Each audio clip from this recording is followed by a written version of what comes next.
Provincial motor vehicle ordinance में तरमीम कर दी गई है, जिसमें सख्त कानून साजी पर अमल दरामद कराया जाएगा।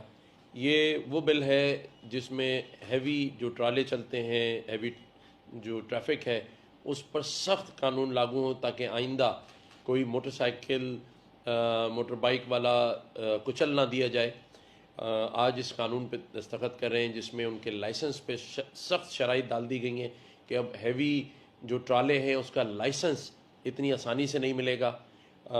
उन पर वो कानून सारे लागू होंगे जिससे हम अपनी इन मासूम जानों को सेव कर सकते हैं, जिसमें मासूम बच्चे मोटर बाइक से गिरकर या उस मोटर बाइक को कुचल दिया जाता है। इस कानून को इम्प्लीमेंट भी कराएंगे और इसमें जो शराइत हैं वो बहुत सख्त हैं, और मैं उम्मीद करता हूँ कि इस पर अमल दरामद जब होगा तो आइंदा कोई मोटर बाइक वाला किसी बड़े ट्राले के नीचे कुचला नहीं जाएगा।